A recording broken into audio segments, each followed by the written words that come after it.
দুই এটা বদমাইছে মোক মেছেজত গালি গিলাচ পাৰি আছে, কৈছে তই ভিউজৰ বাবে এইবোৰ ভিডিঅ' বনাই আছ আৰু তই দেশ এৰি বিদেশলৈ কিয় গুচি গৈছ? দেশত কি ইনকাম নাই?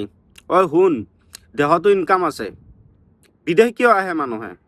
দেশত যদি 5 টকাৰ ইনকাম কৰে, বিদেশত আহি 20 টকাৰ ইনকাম কৰিব পাৰিছে। সেই মানুহ কি দেশত থাকিব নে বিদেশত আহিব? আজি দেশৰ কি পৰিস্থিতি আমাৰ ভাৰতবৰ্ষৰ মানুহ আমাৰ এই মিডিল ইষ্টত প্ৰায় 1 কোটি মানুহ ইয়াত বসবাস কৰি আছে ভাৰতবৰ্ষৰ। এই 1 কোটি মানুহৰ যি ইনকাম, গোটেই ইনকাম ভাৰতবৰ্ষত গৈ আছে। আজি যদি এই 1 কোটি মানুহ পুনৰ ঘৰলৈ গুচি যায় ইণ্ডিয়ালৈ, এই ইণ্ডিয়াৰ আগৰ মানুহবোৰ কি অৱস্থা পৰিণত হ'ব পাৰে এইটো ভালদৰে জানি ল। যদি চৰকাৰী চাকৰিৰ ভেকেঞ্চি ওলায়, 100 ভেকেঞ্চি যদি ওলায়, তাৰ ভিতৰত এপ্লাই কৰে কমেও 1 লাখ মানুহে এই চাকৰিটোৰ বাবে এপ্লাই কৰে। তে 1 লাখ মানুহক কি চাকৰি দিব পাৰি আছে চৰকাৰে? এই দেশত যে যিমান জনসংখ্যা, আমাৰ ভাৰতবৰ্ষত যিমান জনসংখ্যা লাহে লাহে বৃদ্ধি পাই আছে, চবকে চৰকাৰে ৰোজগাৰ দিব পাৰি আছে? নাই দিব পৰা। কমেও নিচে ইনকাম কৰিলে মানুহে 30,000 মান্থলি ইনকাম কৰিব পাৰি আছে।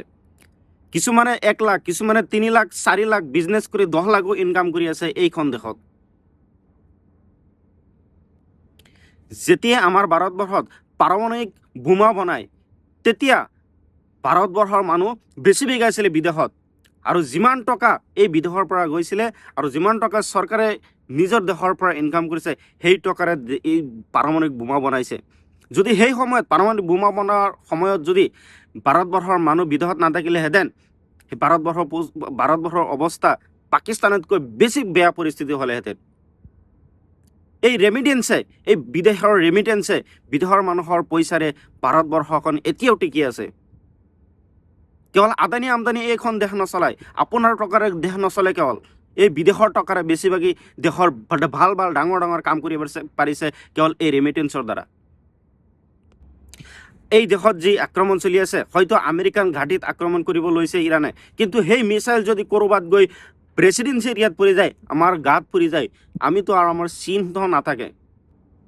যাৰ ঘৰৰ মানুহ বিদেশত আছে, সেই ঘৰত গৈ কি অৱস্থা হৈ আছে, কি চিন্তাত আছে, কি টেনশ্যনত আছে, যে এতিয়াতো চব ফ্লাইট বন্ধ, এতিয়া না মানুহ আহিব পাৰি আছে, না হৈ যাব পাৰি আছে। আজি যদি ইয়াত কোনোবাৰ মৃত্যু হয় আৰু পঠিয়াবলৈ সামৰ্থ্য নহয়, সেইবাবে আমি দোৱা কৰিব লাগে। এই মিডিল ইষ্ট ধ্বংস হ'লেও মিডিল ইষ্টৰ একো নাযায়, গোটেই বিশ্বৰ ধ্বংস হৈ যাব এই মিডিল ইষ্ট যদি বন্ধ হৈ যায়। আমাৰ ভাৰতবৰ্ষত যিমান পইচা বিদেশৰ পৰা গৈছে, বেছিভাগ পইচা মিডিল ইষ্টৰ পৰা গৈ আছে। এই ডুবাইত কেৱল ইৰাণে আমাৰ দেশ নচলায়। আমি ইৰাণকো ছাপোৰ্ট কৰিব লাগিব, আমি মিডিল ইষ্টকো ছাপোৰ্ট কৰিব লাগিব। ইৰাণে যদি আমাক সস্তা তেল দি আছে, ঠিক সেইদৰে মিডিল ইষ্টৰ পৰা মানুহে লাখ বিলিয়ন ডলাৰ ৰেমিটেন্স দেশত পঠাই আছে মাহেকত। ইণ্টাৰনেট খুলি এই মিডিল ইষ্টৰ পৰা কিমান টকা গৈ আছে ভাৰতবৰ্ষত, ডেইলি কিমান বিলিয়ন ডলাৰ টকা ভাৰতবৰ্ষলৈ পঠিয়াই আছে। সেই টকা ক'ত গৈ আছে? তুমি যে উঠাই লৈছা, হৈ গ'ল নেকি তোমাৰ টকা? সেই টকাৰ পৰা চৰকাৰে টেক্স পাই আছে, চৰকাৰে ৰেভিনিউ, সেই টকা পাই পেলাই চৰকাৰ চলাই আছে। দেশৰ মানুহে ইঞ্জিনিয়াৰ কৰি বহি আছে, MBBS কৰি বহি আছে, নে চৰকাৰে চাকৰি দিব পাৰি আছে, নে কিবা এটা কৰিব পাৰি আছে? সেই মানুহ, এজন ইঞ্জিনিয়াৰ যদি দেশত 30,000 টকা মাহিলী পায়, বিদেশত আহিলে তেওঁ 3 লাখ টকা তেওঁ চেলাৰী পাই যায়। সেই মানুহ কি ঘৰত বহি থাকিব নেকি? সাধাৰণ মানুহ যিসকলে 5,000 টকা মাহেকত ইনকাম কৰিব নোৱাৰে, আজি বিদেশত আহি সিহঁতে 30,000 টকা ইনকাম কৰিব পাৰি আছে। এতিয়া যদি এই মিডিল ইষ্টত এই আৰৱ কাণ্ট্ৰি যদি ধ্বংস হৈ যায়, মই ভাবোঁ ভাৰতৰ পৰিস্থিতি বহুত বেয়া হৈ যাব। কাৰণ এই মিডিল ইষ্টত ভাৰতৰ বহুখিনি বৰঙণি যোগাই আছে এই মিডিল ইষ্টে। আজিৰ পৰা 5 বছৰ 10 বছৰ আগতে গ্ৰেজুৱেশ্যন পাছ কৰা ল'ৰাবিলাকেও এতিয়া চাকৰি নাপায়, আৰু 10 বছৰ পিছৰ পৰা যিসকলে গ্ৰেজুৱেশ্যন পাছ কৰিছে ক'ৰ পৰা পাব? 10টাৰ ভিতৰত এটাই চাকৰি পায় চৰকাৰী। সেই চৰকাৰী চাকৰিটো পায়, মাহেকত দৰমহাটো ভালদৰে নাপায়। কেনেদৰে চলিব দে? বিদেশত নাহিলে দে চলিব নেকি? 140 কোটি মানুহ আমাৰ ভাৰতবৰ্ষৰ, সেই মানুহ ক'ত যাব, কি কৰিব? এই এখন দেশতে চবেই ইনকাম কৰিব পাৰিছে। কোনোবা যদি 30,000 কামাব পাৰিছে, কোনোবা 10,000, কোনোবা 5,000 মাহেকত কামাই আছে দেশত, আৰু বিদেশত আহি সিহঁতে 30,000ৰ ওপৰত 60,000, 70,000 লাখ টকাৰ ওপৰতো ইনকাম কৰি আছে বিদেশত আহি। বিদেশত কিয় নাহিব মানুহে? তোৰ কথাই নাহিব। এই দেশ এনেতে টিকি থকা নাই আমাৰ ভাৰতবৰ্ষ, বিদেশৰ ৰেমিটেন্সৰ দ্বাৰা ভাৰতবৰ্ষ চলিছে।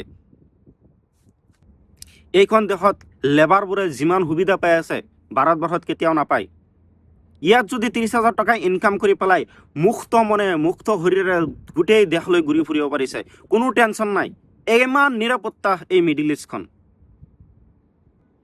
আমি পৰিস্থিতি চাই আমি মতামত আগবঢ়াব লাগিব।